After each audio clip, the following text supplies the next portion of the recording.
Hi అండి. Welcome to our channel. నేను ఇప్పుడు చదివి వినిపించబోయే కథ కావేరి పార్ట్ 2. పార్ట్ 1లో కావేరి సాగర్ దగ్గరికి వరంగల్ వెళ్ళడానికి నిర్ణయించుకుని సాగర్కి ఫోన్ చేస్తుంది. సాగర్ నేను అరగంటలో బయలుదేరుతున్నాను అని చెప్తుంది. సాగర్ ఆశ్చర్యపోయి అడిగాడు, అదేమిటి ఇంత సడన్గా? అసలే తిక్క మీద ఉందేమో. ఒక్కసారిగా బొగ్గమంటుంది. ఏం నెల రోజుల ముందే నోటీస్ ఇచ్చి రావాలా అని అడుగుతుంది. సాగర్కి అర్థమైనట్లుంది. ఓకే ఓకే, వెల్కమ్ తల్లి, వెల్కమ్, వచ్చేసేయ్ అని అంటాడు. తర్వాయి భాగంలోనికి వెళ్దాం. థ్యాంక్స్ అని టపీమని రిసీవర్ పెట్టి మళ్ళీ ఆఫీస్కి రింగ్ చేసింది. కావేరి కొలీగ్ పరిమళ తీసింది. మేడం, నేను కావేరిని. 2 days లీవ్, బాస్కి ఇన్ఫామ్ చేయండి. వెంటనే పరిమళ అడిగింది, ఏమిటి విశేషం? పెళ్లి చూపులా? కుర్రాడు ఏం చేస్తూ ఉంటాడు? రెండో పిల్ల? కావేరి మొహంలోకి ఒక్కసారిగా రక్తం తన్నుకు వచ్చింది. పుండు మీద కారం చల్లినట్లయి మనసు కుతకుతలాడిపోయింది. అతి కష్టం మీద నిగ్రహించుకుని బలవంతాన్ని నవ్వు తెచ్చుకుని అన్నది, భలేవారే మేడం, సెలవంటే పెళ్లి చూపులేనా? Health problem. పరిమళ గట్టిగా నిట్టూర్చి అన్నది. అవునులే, మెనోఫాజ్ ఏజ్ కదా, ఏవో ఒకటి వస్తూ ఉండడం సహజమేలే. ఆ పైన డిస్టర్బ్గా కూడా ఉండి ఉంటావు. గైనకాలజిస్ట్తో పాటు ఎందుకైనా మంచిది సైక్రియాటిస్ట్ని కూడా కన్సల్ట్ చేయి. ఆలోచనలు పక్కదారి పట్టకుండా ఉంటాయి. రోజులన్నీ మనవి కావు. థ్యాంక్స్ అని రిసీవర్ పెట్టేసింది. కసిదిరా తిట్టుకుంది. Country brute. పొద్దున్నే లేచిన దగ్గర నుండి మొగుడితోనూ అత్తతోనూ గొడవలు పెట్టుకునే ఈ పక్షి నాకు నీతులు చెప్తుంది. ఎదురుగా ఉంటే చాచి లెంపకాయ కొట్టేదాన్ని. మరో గంటలో సూట్ కేసుతో బస్టాండ్లో వరంగల్ బస్ ఎక్కింది కావేరి. నాటిక విశాలమైన పెంకుటింటి ముందరున్న ఖాళీ స్థలంలోనే 10 మంది పిల్లలు నాటిక ప్రాక్టీస్ చేస్తున్నారు. వసారాలో వేసిన గట్టు మీద కూర్చుని ఉంది కావేరి. సాగర్ లెమన్ టీ కలిపి తాను ఒకటి తీసుకుని మరో గ్లాస్ కావేరికి ఇచ్చి ఎదురుగా కూర్చున్నాడు. సాగర్కి వెనక వైపు గోడవారుగా తోటకూర మళ్ళు, వాటి పక్క నుండి పెంకులపైకి దోసపాదు పాకి విశాలంగా విస్తరించున్నది. ఈ పోషణంతా సాగరే స్వయంగా పిల్లల సాయంతో చేస్తూ ఉంటాడు. 6 ఏళ్ల క్రితం పర్మనెంట్ ఉద్యోగం రానప్పుడు సాగర్ ఇంటి దగ్గరే ట్యూషన్స్ చెప్తూ ఉండేవాడు. ఆ పిల్లల్లో ఒకటి తల్లిదండ్రులు హఠాత్తుగా ఒకేసారి బస్సు యాక్సిడెంట్లో పోవడంతో సాగర్ వాణ్ణి తన ఇంట్లోనే ఉంచుకొని ప్రేమగా అక్కున చేర్చుకున్నాడు. ఆ రోజు ఊహించలేదు సాగర్, ఇంకా కొంతమందికి తన ఇల్లు ఆశ్రమం కాబోతుందని. అతను ఊహించకుండానే రకరకాల సందర్భాల్లో అనాథలైన చిన్న చిన్న పిల్లలు సాగర్ పంచన చేరారు. అతని దయార్థ హృదయం ఎవరినీ కాదనలేదు. దేవుడి ఆజ్ఞగా శిరసా వహించి కన్న తండ్రిలా ఆ పిల్లలని కంటికి రెప్పలా చూసుకుంటున్నాడు. ఇప్పుడు దాదాపు 15 మంది వరకు 12 ఏళ్లలోపు పిల్లలు ఉన్నారు సాగర్ దగ్గర. ఆ పిల్లలకే కాదు, ఆ పేటలోనే చాలామందికి సాగర్ అంకుల్, నాన్న అందరూ అలాగే పిలుస్తారు.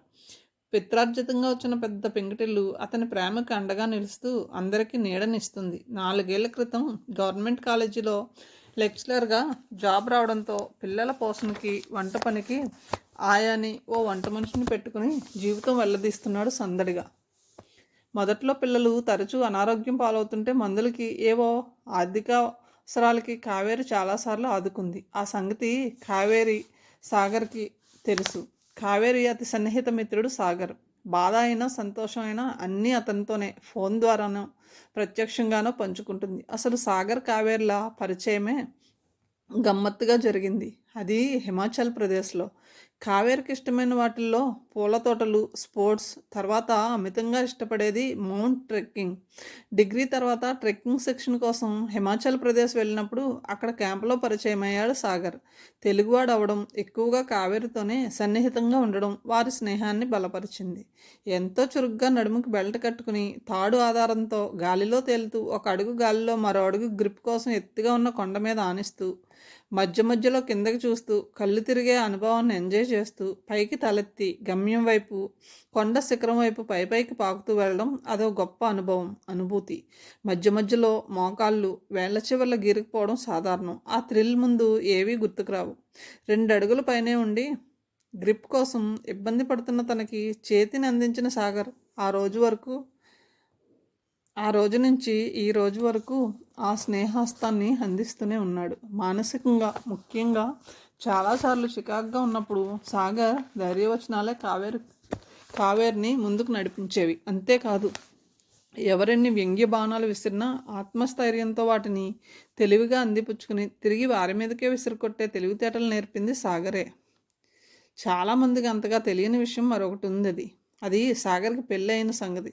సాగర్కి డిగ్రీ అవగానే అతని మరదలు గీతతోనే పెద్దలు వివాహం జరిపించారు. నిజానికి గీతకి భావసాగర్ అంటే చాలా ఇష్టం. కానీ అంతకంటే తన లైఫ్ అంబిషన్ మరొకటి ఉందని ఎప్పుడూ స్పష్టం చేస్తూ ఉండేది. అది ఫార్మసీకి సంబంధించిన ల్యాబ్ రీసెర్చ్కి అవకాశం రాగానే గీత కళ్ళ ముందు తన గమ్యం స్పష్టంగా గోచరమైంది. సాగర్తో జీవితం సంతృప్తికరంగా పంచుకోలేకపోతున్నందుకు అతని ముందు బాధపడిన సాగర్ తేలిగ్గా తీసుకుని గీత ఇష్టానుసారమే బాంబేలో దింపి వచ్చాడు. ప్రస్తుతం గీత బాంబేలో రీసెర్చ్ బిజీలో పడి తనకి రోజుకి 24 గంటలు చాలట్లేదంటూ ఉంటుంది. వారానికోసారి టెలిఫోన్ సంభాషణ మినహా మరో బంధం లేదు. మధ్య మధ్యలో కావేరి కూడా గీతతో చాలాసార్లు మాట్లాడింది. భార్య తోడులేని ఒంటరితనం కూడా సాగర్ని పిల్లలకి దగ్గర చేసింది. వారినే సొంత పిల్లలుగా చూసుకునేలా చేసింది. సాగర్ పిలుపుతో దీర్ఘాలోచనలో ఉన్న కావేరి ఉలిక్కిపడింది. ఆమె మొహం వాడిపోయింది. చిన్నగా అంది, నా ఒంటరితనాన్ని అడ్వాంటేజ్గా తీసుకోవాలని చూస్తున్నారు. నా ఇంటి నుండి నన్నే బయటకు పంపించి వాళ్ళిద్దరూ. చిచి, ఆలోచనే అసహ్యం వేస్తుంది కావేరికి. సాగర్ కావేరి వైపే చూస్తున్నాడు. పెళ్లి కావలసిన వయసులో పెళ్లి కాకపోవడం, ఒంటరిగా రకరకాల మనస్తత్వాల విసురులు, ఎగతాళలను భరిస్తూ సమాజంలో గౌరవంగా బతకడం నిజంగా ఎంత కష్టం. తనకు తెలియకుండానే కావేరి పరోక్ష పోరాటం జరుపుతుంది. కొంచెం జీరనిండిన గొంతుతో అంటుంది కావేరి, నా ఇల్లేమైనా లాడ్జింగా? అడ్డమైన వాళ్ళు అడుగు పెట్టడానికి? వాళ్ళ ప్రవర్తనతో హర్ట్ అయ్యాను సాగర్. వదిలే కావేరి. ఇలాంటి చిన్న సంఘటనలన్నీ తలుచుకుంటుంటే మనసు అస్సలు కుదురుగా ఉండదు. ఎలా వదిలేసేది సాగర్? ఇంటికి వెళ్ళి 2 బాటిల్ ఫినాయిల్, 10 బాటిల్ డెల్టాలతో ఇల్లంతా కడిగి సాంబ్రాణి పొగ వేస్తే తప్ప ఈ కంపరం తీరేలా లేదు. కావేరి ఫీలింగ్స్కి బాధ అనిపిస్తున్నా ఆమె కోపం చూస్తుంటే నవ్వు వస్తుంది. దానికి తోడు మా కొలీగ్ బోడి సలహాలు. నేను సైక్రియాటిస్ట్ని కలవాలట. నా ఆలోచనలు పక్కదారి పట్టే ప్రమాదం ఉందట. సాగర్, ఏమిటి మనుషులు? ప్రశాంతంగా హాయిగా ఉంటున్నాను. ఇంతవరకు పెళ్లి కాలేదని నాకు ఎలాంటి ఫీలింగ్ లేదు. మనసులో దిగులు లేదు. వీళ్ళకెందుకు జాలి సానుభూతి పేరుతో అనవసరమైన ప్రేమలు నటించడం, కొల్లబడవడం అసహ్యం వేస్తుంది. కావేరి ఆక్రోశం ఆవేశంలోకి మారడం గమనించిన సాగర్ సంభాషణ మార్చాడు. కావేరి, మీ తమ్ముడు సుధాకర్ వస్తున్నాడా? విరక్తిగా అంది. వాడి గురించి అడిగావు, సరేలే. అదేం? నా కర్మ, నీకు చెప్పలేదు కదూ. నిజానికి ఆశాకు కూడా మనసులో వర్కౌట్ అవుతుంది. 2 వారాల క్రితం హఠాత్తుగా ఫోన్ చేసి రమ్మంటే ఎందుకో అప్పటికప్పుడు సర్దుకుని తిరుపతి బయలుదేరాను. తిరుపతి దగ్గర చిన్న పల్లెటూరులో ఇల్లు కట్టుకుని స్కూల్ హెడ్ మాస్టర్గా అక్కడే రిటైర్ అయ్యారు పద్మనాభయ్య. ఆయన కూతురు కావేరి. కావేరి తర్వాత 4 ఏళ్ళకి సుధాకర్ పుట్టాడు. సుధాకర్ డెలివరీ తర్వాతనే కావేరి తల్లి పోయింది. అప్పటి నుంచే తానే తల్లి అయ్యి తండ్రి పెంచుకొచ్చాడు. ఆయన తప్పు లేకుండా కావేరి డిగ్రీ అవగానే పెళ్లి ప్రయత్నాలు మొదలెట్టారు. కానీ ఏవీ కలిసి రాలేదు. కట్నం చాలలేదని కొన్ని సంబంధాలు పోతే 2-3 సంబంధాలు కావేరికి నచ్చలేదు. చూస్తుండగానే కావేరికి 25 నుండి 26లోకి వచ్చింది. ఆ దిగులతో పద్మనాభయ్య మంచం పడితే సుధాకర్ మరో పెద్ద సాకు ఇచ్చాడు. క్లాస్మేట్ శ్యామల్ని ప్రేమించడం, ఆ విషయమై తండ్రి మీద ఒత్తిడి తేవడంతో ఆయన తట్టుకోలేకపోయాడు. సుధాకర్ కంటే పెద్ద కావేరి పెళ్లి కాకుండా అతను పెళ్లి చేసుకోవడం ఎంతమాత్రం మంచిది కాదని ఆయన ఎంత మొత్తుకున్నా అతను మొండికేశాడు. అక్క కోసం తన ప్రేమ త్యాగం చేయాల్సిన అవసరం లేదని మొండి వాదనకు దిగాడు. అయినా తనకి తమ్ముడిగా బాధ్యత ఉన్నది కాబట్టి కావేరిని తాను నిర్లక్ష్యం చేయనని, తాను దగ్గరుండి పెళ్లి చేస్తానని వాగ్దానాలు చేశాడు.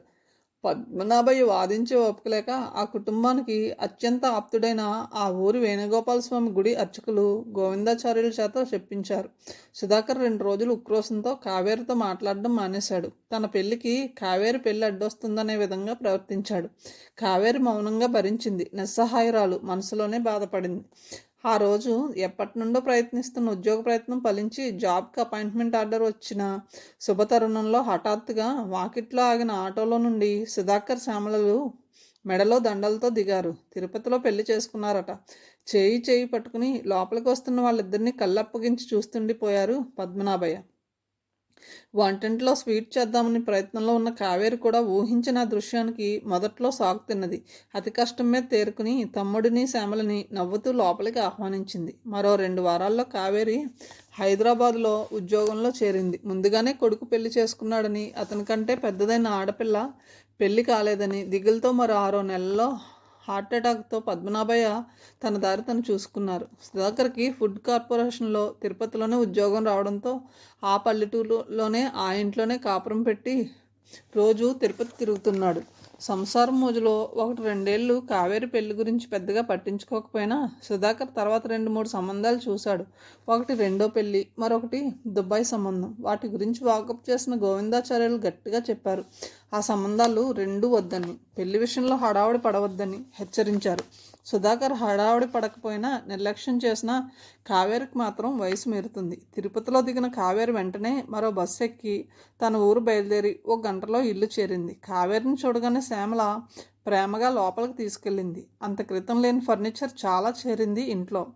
వాళ్ళ 5 ఏళ్ల పాప జాహ్నవి, కొడుకు రాజేష్ కాన్వెంట్కు వెళ్లారు. లుంగి బనియన్లో ఉన్న సుధాకర్ కావేరిని చూసి చిన్నగా నవ్వాడు. ఓ 10 నిమిషాల తర్వాత అతని ఎదురుగా కూర్చున్న కావేరి తమ్ముడి వైపు చూస్తూ అడిగింది, ఏమిటి నింపాదిగా ఉన్నావు?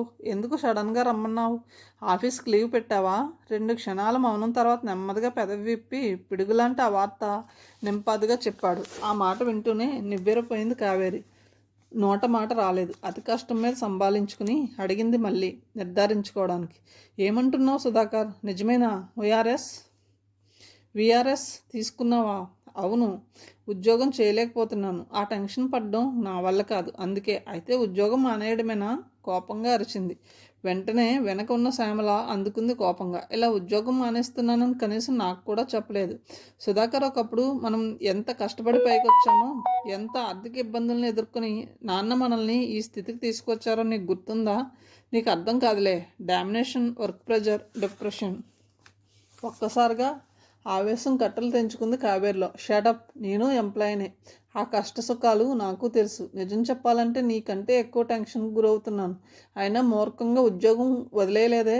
అంత భరించలేకపోతే సెలవు పెట్టు, లేదా బదిలీ చేయించుకో. అయినా కనీసం నాకైనా చెప్పాలని కానీ, తెలిసిన వాళ్ళ సలహా తీసుకోవాలని కానీ అనిపించలేదా? కావేరి కళ్ళు ఎర్రబడ్డాయి. సుధాకర్ కావేరి కళ్ళ వైపు సూటిగా చూడాలంటే భయపడ్డాడు. తర్వాత నెమ్మదిగా తలెత్తన్నాడు. నేనే కాదు, ఇంకా 4 బయటకు వచ్చేసాం. వచ్చేసి గట్టిగా నిలదీసింది. ఆ బెనిఫిట్స్తో తిరుపతిలో ఫైనాన్స్ కంపెనీ పెట్టాం. షాక్ తిన్నట్లు చూసింది కావేరి. మరుక్షణం చివ్వున లేచి సూట్ కేసు తీసుకుని బయటకు నడవబోతుంటే శ్యామల గబాలను అడ్డం వచ్చి, వదినా ప్లీజ్ అంటూ సూట్ కేసు లాక్కుని బలవంతాన్ని కూర్చోబెట్టింది. సుధాకర్ కొంచెం బాధ నిండిన స్వరంతో అన్నాడు, ప్లీజ్ అక్క, అర్థం చేసుకో. ప్రస్తుతం నేను చాలా కష్టాల్లో ఉన్నాను. కావేరి బ్లాంక్గా చూసింది. అవును, నన్ను నమ్ము. పార్ట్నర్స్లో 2 డబ్బు తీసుకుని మెడ్రాస్ వెళ్ళిపోయి సినిమా ఇండస్ట్రీస్లో అడుగుపెట్టి చేతులు కాల్చుకున్నారు. ఇప్పుడు నా పరిస్థితి సుడిగుండంలో నావలా తయారైంది. మా కంపెనీలో డిపాజిట్ చేసిన వాళ్ళు వెనక్కి ఇచ్చేయమని ఒత్తిడి చేస్తున్నారు, బెదిరిస్తున్నారు. కసిగా అన్నది. దానికి నేనేం చేసేది? అది నీ సమస్య. అక్క ప్లీజ్, నేను చెప్పేది విను. కొంత అమౌంట్ సర్దుబాటు చేయి, బ్రతిమాలుతున్నట్లు అడిగాడు. సారీ, చివాలన లేస్తూ అంది. వంటింటి గుమ్మం దగ్గర నిల్చున్న శ్యామల సగం నవ్వుతో సగం నిష్ఠురంగా అంది, వదినా, అయిందేదో అయిపోయింది. పొరపాటు జరిగిపోయింది. ఇప్పుడు మీ తమ్ముడు పశ్చాత్తాపడుతున్నారుగా. అయినా ఒక్కదానివి, పెంచుకోవడానికి పంచుకోవడానికి వెనక ముందు ఎవరూ లేరు. నీ సంపాదన అంతా ఏం చేసుకుంటావు? రేపైనా అదంతా నీ తమ్ముడి పిల్లలకేగా. నో, గట్టిగా అరిచింది. వాళ్ళ అసలు ఉద్దేశం అర్థమైన తర్వాత అసహ్యం వేస్తుంది. ఎర్రబడిన మొహంతో తర్జన చూపిస్తూ అన్నది గట్టిగా. కలలో కూడా అలాంటి ఆశలు పెట్టుకోవద్దు. నా దగ్గర నుండి సింగిల్ రూపాయి కూడా ఆశించవద్దు. గంటు పెట్టుకున్న మొహంతో శ్యామల వంటగదిలోకి వెళ్ళింది. సుధాకర్ వదిలిపెట్టలేదు. సరే, నా తెప్పలు నేను పడతాను. అక్కా తమ్ముడుగా ఓ అండర్స్టాండింగ్కి వద్దామా? ఈ బంధాలు బాధ్యతలు ఎన్నాళ్ళు ఏమైనాయో అని మనసులో అనుకుంది. పైకి అన్నది, నేను ఇవ్వనన్నానుగా. సుధాకర్ డైరెక్ట్గా అడిగేశాడు. సరే, డైరెక్ట్గా ఇవ్వద్దు. నీకు బ్యాంకులో ఫిక్స్డ్ డిపాజిట్లు, కంపెనీల్లో షేర్లు, నీ ప్రావిడెంట్ ఫండ్ ఉన్నాయిగా. వాటికి కనీసం నా పిల్లల పేర్లు నామినేషన్ ఇవ్వు. నీకు ఎలాగో పెన్షన్ వస్తుంది. నిన్ను చూసుకోవడానికి తోడుగా మేము ఉంటాం. తమ్ముడి వైపు కొత్తగా చూసింది కావేరి. ఇదంతా ఫ్రీ ఫ్లాండ్గా జరుగుతోందా? దెబ్బతిన్నట్లుగా చూస్తూ అన్నది. అంటే నాకు ఈ జన్మలో పెళ్ళి కదని డిసైడ్ అయిపోయావా సుధాకర్? ఆహాహా! నా ఉద్దేశం అది కాదు. ప్రస్తుతం ఒంటరిదానివి. అంతా నీ పేరున ఉండడం అంత సేఫ్టీ, సెక్యూరిటీ కాదని నా ఉద్దేశం.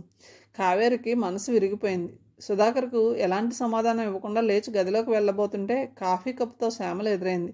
కాఫీ 2 గుక్కల్లో తాగేసి థాంక్స్ అని సూట్‌కేస్ పట్టుకొని బయలుదేరబోతుంటే ఇద్దరూ అడ్డుపడ్డారు. అదేంటి? భోజనం చేసి వెళ్ళు. అవసరం లేదు. ఆకలి చచ్చిపోయింది. ముందుకు నడిచి ఒక్క క్షణం ఆగి వెనుతిరగకుండానే చెప్పింది. సుధాకర్, డబ్బుకు సంబంధించి మినహా ఇంకేదైనా పనుంటే దయచేసి నువ్వే వచ్చి నన్ను కలువు. నన్ను ఇలా ఇబ్బంది పెట్టవద్దు. ఎందుకంటే నువ్వే అన్నావుగా, వయసు మీరిపోతున్న ఈ రోజుల్లో అంత శ్రమ తట్టుకోలేను. వెంటనే బస్టాండ్కి వెళ్ళాలనిపించలేదు. ఎందుకో వేణుగోపాల స్వామి ఆలయానికి వెళ్ళాలనిపించింది. సువిశాలమైన ప్రాంగణంలో నిర్మించబడ్డ పురాతనమైన గుడి అది. సూట్కేస్ ధ్వజస్తంభం పక్కన పెట్టి పున్నాగ చెట్టు కింద ఉన్న పంపు దగ్గర కాళ్ళు కడుక్కొని గుడి లోపలికి అడుగుపెట్టింది కావేరి. గర్భగుడిలో వేణుగోపాలుడికి హారతి ఇస్తున్న గోవిందాచార్యులు గారు లోపల నుండే గుర్తుపట్టినట్లుగా పలకరింపుగా నవ్వి బయటకు వచ్చారు. ఏం తల్లి కావేరి, బొత్తిగా నల్లపూసవైపోయావు. ఏమిటి? వస్తున్నావా వెళ్తున్నావా? కావేరి చేతిలోని సూట్ కేసు చూస్తూ అడిగారు. వచ్చి వెళ్తున్నాను. రా కూర్చో అంటూ నల్లటి నాపరాళ్ళు పరిచున్న వైపు చూపించారు. గుడికి ఆనుకుని ఉన్న చిన్న ఇంట్లో ఉంటారు ఆయన. ప్రహరీ గోడ దగ్గర నుండే ఇంటి వాళ్ళని పిలిచారు. వల్లి, అమ్మా శ్రీవల్లి, ఎవరొచ్చారో చూడు. శ్రీవల్లి ఆయన కూతురు. ఆమె వయసు దాదాపు 20 ఉంటాయి. ఒక విధంగా చెప్పాలంటే శ్రీవల్లిని కావేరి చాలాసార్లు ఎత్తుకొని ఆడించింది. శ్రీవల్లికి 18 ఏటనే పెళ్లి చేశారు. పెళ్లికి రావడం కుదరలేదు అప్పట్లో కావేరికి. అమ్మాయి భర్త తిరుమల తిరుపతి దేవస్థానంలో ఉద్యోగం చేస్తూ ఉంటాడు. గుడికి ఉత్తరం వైపు ఉన్న తలుపు తీసుకొని వస్తుంది శ్రీవల్లి. మంకెన పువ్వు రంగు జరి అంచు చీర, అదే రంగు జాకెట్టు, మెడలో మెరుస్తున్న గుండెల మీదకు జాలువారిన తాలిపట్టు, చెవులకు బొట్టలు, నుదుట గుండ్రంగా తీర్చిదిద్దిన కుంకుమ బొట్టు, కళ్ళకు కాటుక, దగదగలాడుతున్న ముక్కు పుడక, తలలో మల్లెపూల మాల, కలువల్లాంటి అందమైన కళ్ళు, పసుపు రాసిన కాళ్ళకి మెరుస్తున్న మెట్టెలు, పట్టాలు, చేతి నిండా గలగలాడుతూ గాజులు, అన్నిటికీ మించి ఎత్తుగా ఉన్న కడుపు. 20 ఏళ్ల శ్రీవల్లి గర్భవతి. నిండుగా బరువుగా సిగ్గుతో కావేరి వైపు అడుగులు వేస్తూ వస్తుంటే కావేరి కళ్ళు తిప్పుకోవడం మానేసి సంభ్రమంగా వల్లి వైపే చూస్తుంది. ఎంత అందంగా, ఎంత నిండుగా ఉంది. వివాహం తాలూకు భరోసా, జీవితం పట్ల ధైర్యం, భర్త పట్ల ప్రేమ, అన్ని భావాలు ఆ మొహంలో తొణికిసలాడుతున్నాయి.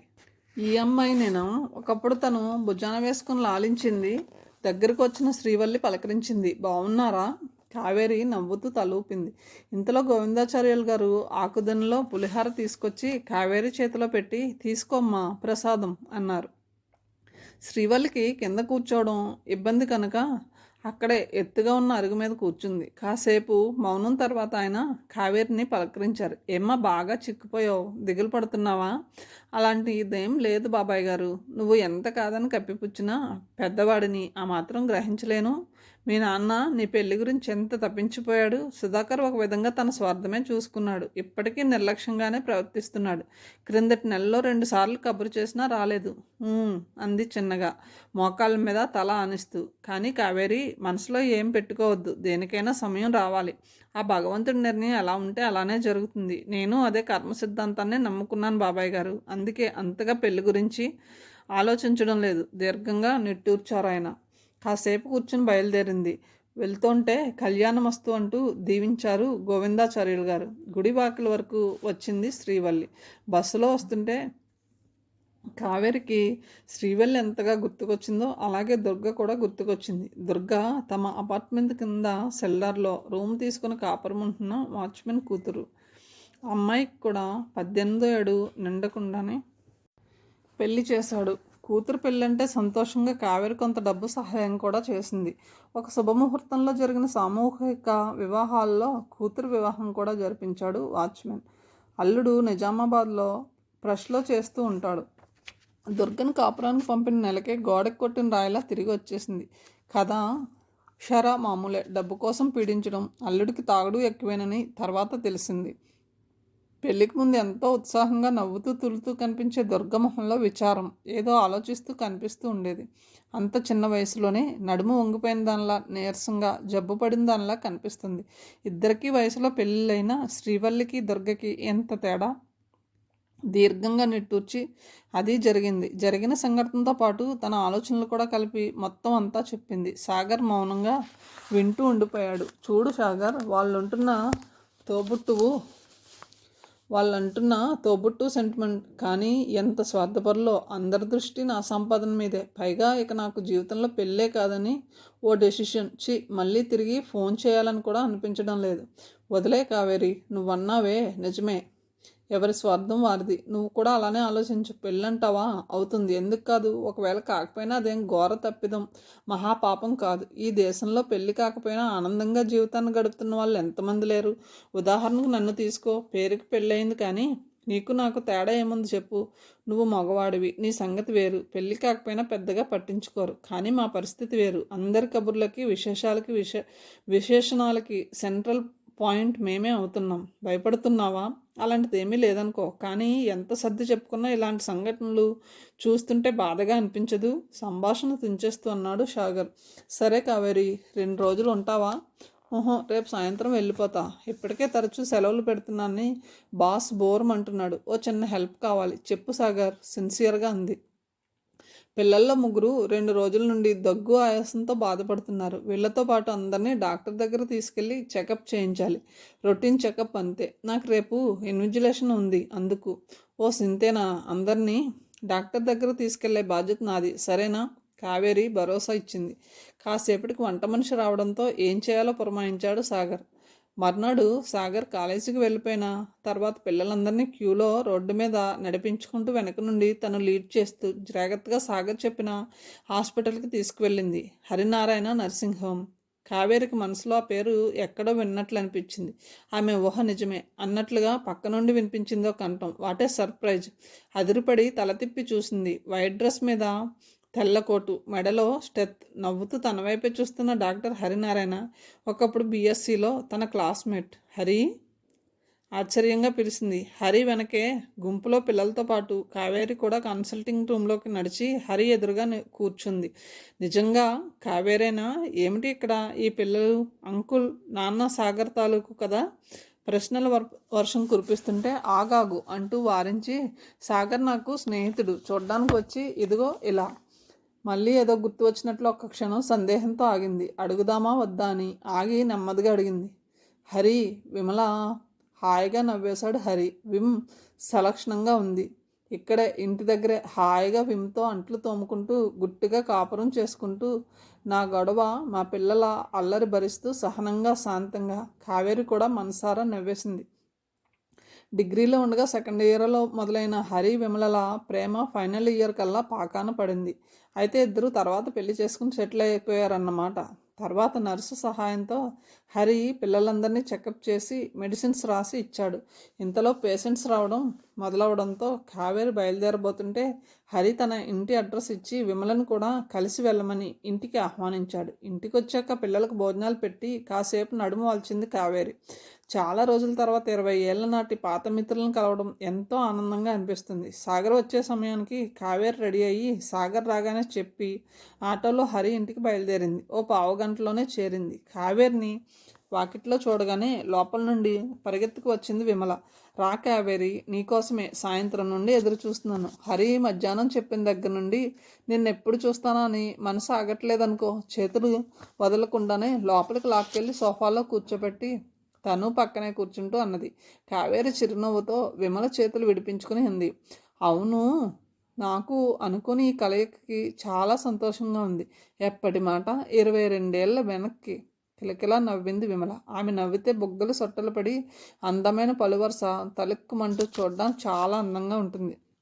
ఆ నవ్వు చూసే హరి పడిపోయారంటారు అందరూ. తర్వాత కావేరిని వంటింట్లోకి లాక్కెళ్ళి పక్కనే స్టూల్ మీద కూర్చోబెట్టుకుని వేడి వేడి దోశలు వేసింది. దాదాపు గంటకు పైగా ఎన్నో కబుర్లు, జ్ఞాపకాలు గిర్రున తిరిగిపోయాయి. కావేరి, సిన్సియర్గా చెప్పు, నీకు ఇంకా ఎందుకు పెళ్లి కాలేదు? అప్పట్లో ఎంత యాక్టివ్గా ఉండేదానివి. ఇప్పుడు పీకిపోయిన మొహం. ఎంత మార్పు వచ్చింది నీలో? ఏదైనా లవ్ ఫెయిల్యూరా? చాచా, అలాంటిదేం లేదు. ఊహించిన ప్రశ్నకి బిత్తరపైన తేరుకొని అంది. లేదు విమల, నాకు ఎలాంటి లవ్ అఫైర్లు లేవు. ప్రేమ వైఫల్యాలు అంతకంటే లేవు. జస్ట్ పెళ్లి టైం ఇంకా రాలేదు అంతే. అంతేనంటావా? గుచ్చుగుచ్చి అడిగింది విమల. 100% అక్షరాల అంతే. నమ్మితే నమ్ము, లేకపోతే నీ ఇష్టం. సరే నా సంగతి పక్కన పెట్టు. నీ లైఫ్ ఎలా ఉంది? ప్రేమించిన వాడినే కొంగిన ముడివేసుకున్నావు. చక్కటి పిల్లలు, హరి డాక్టరు, లైఫ్లో సెటిల్ అయిపోయావు. ఇంతకంటే జీవితానికి ఏం కావాలి? విమల, ప్రతి ఆడది కోరుకునేది ఇదేగా. వ్యంగ్యంగా నవ్వింది విమల. అబ్బా, ఎంత భారీ సినిమా డైలాగ్ చెప్పావు తల్లి. నువ్వేదో గొప్ప ప్రాక్టికల్ మనసు అనుకునేవారు.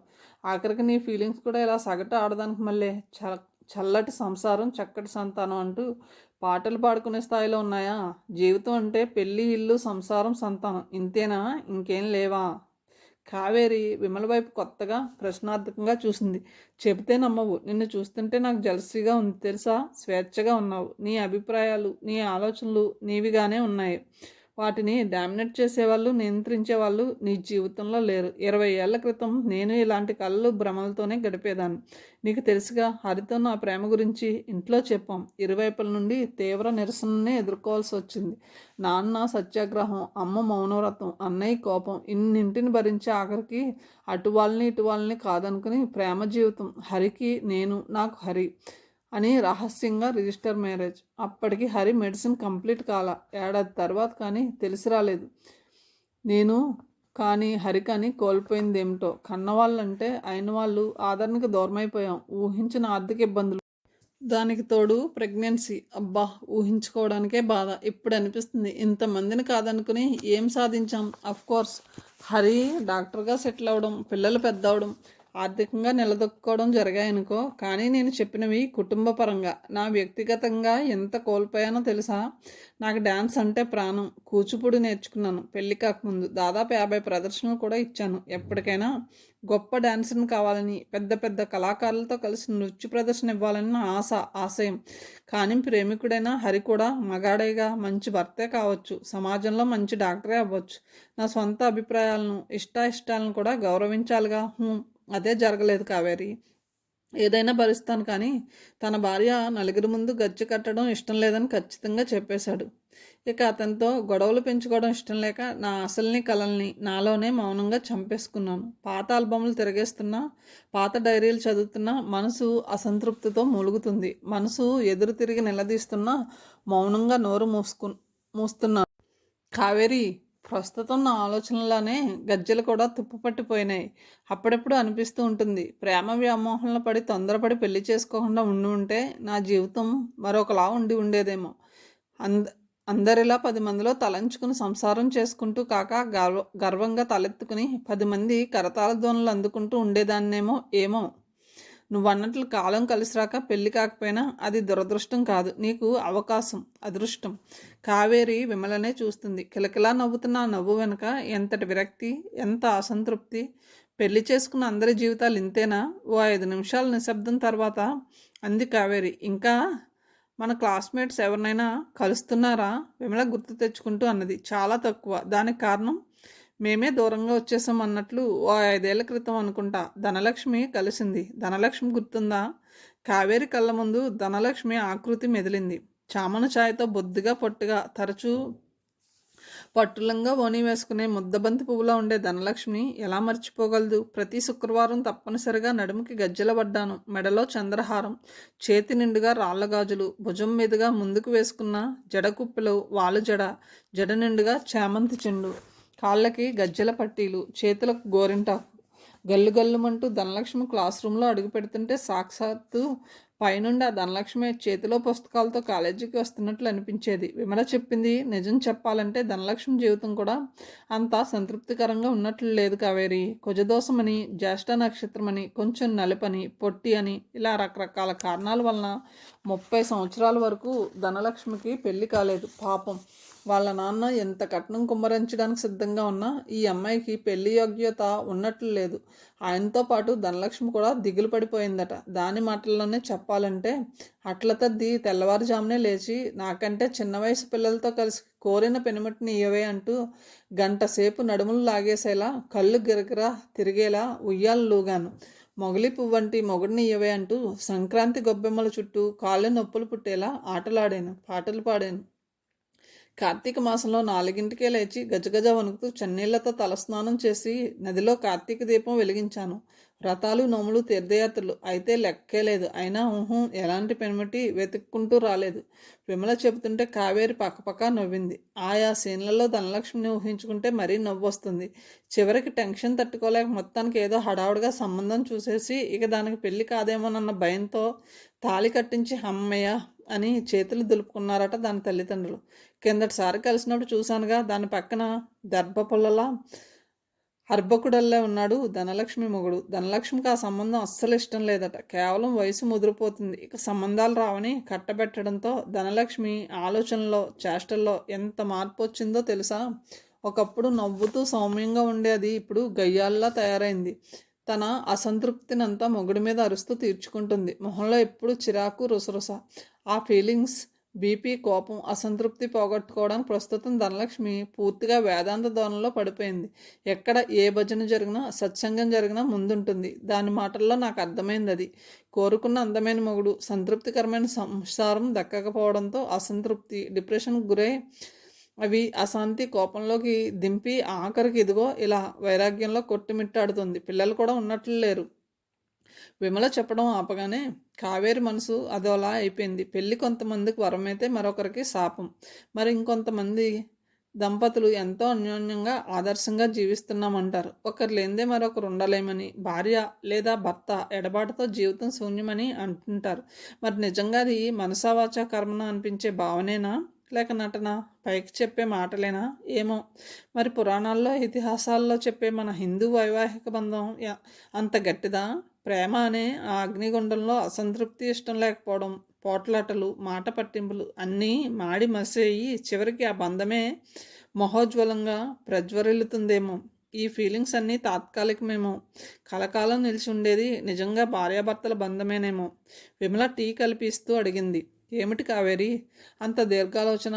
నేనేదో ఉండబట్టలేక స్నేహితురాలివి కదా అని మనసులో మాట చెప్పుకున్నాను. అలాగని నువ్వు పెళ్లి గురించి నెగిటివ్ ధోరణిలో తీసుకోకు. ఎంత కాదనుకున్నా అదొక పవిత్రమైన బంధం. జీవితం చివరి వరకు వచ్చే తోడు. పిల్లలు మధ్యలో వస్తారు, మధ్యలోనే వాళ్ళ జీవితాలని వెతుక్కుంటూ వెళ్ళిపోతారు. కానీ కడవరకు మిగిలేది మన లైఫ్ పార్ట్నరే. ఇన్ని చెప్పానా? హరి ఎప్పుడైనా కాన్ఫరెన్స్లకని, క్యాంపులకని వెళ్తే నేను ఒక్క క్షణం కూడా ఉండలేను. హరి పరిస్థితి కూడా అంతే. అది ఒంటరితనం వల్ల, భయం వల్ల కాదు. నా గురించి హరి గురించి నేను హృదయంలో ఆ భావన కొట్టుకుంటేనే ఉంటుంది. That is love. కావేరి, జరిగిన లేట్ ఎలాగూ జరిగిపోయింది. నువ్వేమనుకోకపోతే నీకు కులం పట్టింపు ఉన్నదా? కావేరి తల వంచుకున్న అన్నది. ఏమో, నాకు అంత ఆలోచన లేదు. హరి సర్కిల్ పెద్దది, చాలామందితో పరిచయాలు ఉన్నాయి. మంచి సంబంధం దొరికితే నీకు ప్రపోజ్ చేస్తే నీకేమైనా అభ్యంతరమా? లేదన్నట్లుగా తల ఊపింది Kaveri. Kaveri tea cup kitchen గట్టు మీద పెట్టి హాల్లోకి వచ్చింది. విమల కోరిక మీద తన సెల్ నెంబర్ ఇచ్చి విమలది తీసుకుంది. తర్వాత ఓ పావుగంట కూర్చుని చీకటి పడుతుందని బయలుదేరింది. విమల నవ్వుతూ వీడ్కోలు చెప్పింది. సాగర్ ఇంటికి కావేరి వచ్చేసరికి అతడు పిల్లలందరినీ కూర్చోబెట్టుకుని క్లాస్ వర్క్ చేయిస్తున్నాడు. ఆ రాత్రి భోజనం చేసి పడుకున్నా ఆలోచనలు ముసురుతూనే ఉన్నాయి. పడుకునే ముందు సాగర్కి ఖచ్చితంగా 5 లేపమని చెప్పి పడుకుంది. మర్నాడు ఎట్టి పరిస్థితుల్లోనూ ఆఫీస్కి వెళ్ళాలి. తమ అపార్ట్మెంట్ ముందు ఆటోలో దిగ్గానే కావేరి చెవిన పడింది పిడుగులాంటి ఆ వార్త. వాచ్మెన్ కూతురు దుర్గా నిద్రమాత్రలు మింగి ఆత్మహత్య చేసుకున్నదని వింటూనే నిశ్చేష్టురాలైంది కావేరి. వణుకుతున్న కంఠంతో అడిగింది వాచ్మెన్ని. దుర్గకి ప్రాణం తీసుకునేటంత కష్టం ఏమొచ్చిందయ్యా? వాచ్మెన్ ఒక్కసారిగా బోరుమన్నాడు. ఏం చెప్పేది తల్లి, ఒక్కగానొక్క కూతురు. వయసులో పెళ్లి చేస్తే సుఖంగా ఉంటుందనుకున్నా. తొందరపడి ఎందుకు చేశానా అని ఇప్పుడు తల బాదుకుంటున్నానమ్మా. దీనికి తాళి కట్టిన త్రాష్టుడు తాగుబోతే కాదు, తిరుగుబోతు కూడా. పెళ్ళైన సంవత్సరం లోపే దుర్గకు తెలిసిందట మొగుడికి ఎయిడ్స్ ఉందని. ఇన్నాళ్ళు మనసులో పెట్టుకుని కుమ్ములిపోయింది. ఆఖరికి పని చేసి నన్ను అన్యాయం చేసి వెళ్ళిపోయిందమ్మా. కావేరికి ఒక్కసారిగా నీరసం కమ్మినట్లయింది. అక్కడే లిఫ్ట్ రూమ్ పక్కనే ఉన్న మెట్ల మీద కూలబడిపోయింది. దుర్గా అమాయకమైన కళ్ళతో ఎంతో సందడిగా అందరి ఫ్లాట్స్లో తిరుగుతూ పనులు చేస్తూ చలాగ్గా ఉండే దుర్గా ఈ పని చేసిందంటే నమ్మలేకపోతుంది కావేరి. 2-3 సార్లు తనకి వైరల్ ఫీవర్ వచ్చినప్పుడు తోడుగా వచ్చి హాస్పిటల్లో సొంత వాళ్ళకంటే ఎన్నో అవసరాలు కాదుకున్న దుర్గా ఆత్మహత్య చేసుకుందనే నిజం మింగుడు పడడం లేదు. వాచ్మెన్ని ఎలా ఓదార్చాలో తెలియడం లేదు. అతని పరిస్థితి చూస్తుంటే గుండె ద్రవించిపోతుంది. కళ్ళు అప్రయత్నంగా చెమరుస్తున్నాయి. అతి కష్టం మీద అన్నది, ధైర్యంగా ఉండు, ఐఆమ్ సారీ. భారంగా లేచి మెట్ల మీదగానే పైకి వెళ్ళింది. అప్పుడు వంట చేసుకునే ఓపిక లేదు. ముఖ్యంగా తలనొప్పి, నరాలు లాగుతున్న ఫీలింగ్, కళ్ళు బరువుగా అనిపిస్తున్నాయి. దుర్గ మరణం తాలూకు వార్త ఇంకా బాధ పెడుతుంది. స్నానం చేసి కాసేపు పడుకుని టైం అవగానే లేచి రెడీ అయ్యి ఆఫీస్కి బయలుదేరింది. పని మీద ఏకాగ్రత కుదరడం లేదు. కాసేపటికి పరిమళ వచ్చింది, చేతిలో స్వీట్ ప్యాకెట్తో. పట్టుచీరలో వెలిగిపోతుంది. ఈరోజు వాళ్ళ మ్యారేజ్ డే అట. కావేరి విషెస్ చెప్పి స్వీట్ తీసుకుంది. వడిలిపోయిన కావేరి మొహం చూడగానే పరిమళ వెంటనే పట్టేసింది. ఏమిటంత డల్గా ఉన్నావు? దిగులా? తల అడ్డంగా ఊపింది కావేరి. కావేరి, మీరేమీ అనుకోకపోతే స్నేహితురాలుగా ఓ అడ్వైజ్ ఇస్తాను, స్వీకరిస్తారా? అతి చనువుతో అన్నది పరిమళ. చెప్పండి మేడం, బలవంతాన నవ్వు తెచ్చుకుంటూ అన్నది కావేరి. ఏమీ అనుకోవద్దు, నా సలహా మాత్రమే. ఒకసారి బ్యూటీ పార్లర్కి వెళ్ళి బ్యూటీషియన్ కలవండి. ఎందుకంటే పెళ్ళి కావాల్సిన వయసు మరి. మొహం అలా వాడిపోయినట్లుగా అక్కడక్కడ జుట్టు నెరిసి ఏం బాగాలేదు. మనం ఆడవాళ్ళం, మేకప్ మనకి కొత్త ఏమీ కాదు. ఇందులో సిగ్గుపడాల్సిన పని ఏమీ లేదు. ఫేషియల్, లైట్ మేకప్ వేసుకోండి, హెయిర్ డై వేసుకోండి. అట్లీస్ట్ 5 సంవత్సరాల వయసు తగ్గించుకోవచ్చు. ఏమంటారు? అబ్బా, కనతలు నొక్కుంటూ ఉండిపోయింది కావేరి. అరే ఏమైంది? కంగారుగా అడిగింది పరిమళ. కథను ఇంతటితో ముగిస్తున్నాను. తిరిగి తర్వాయి భావంతో కలుద్దాం. Thank you.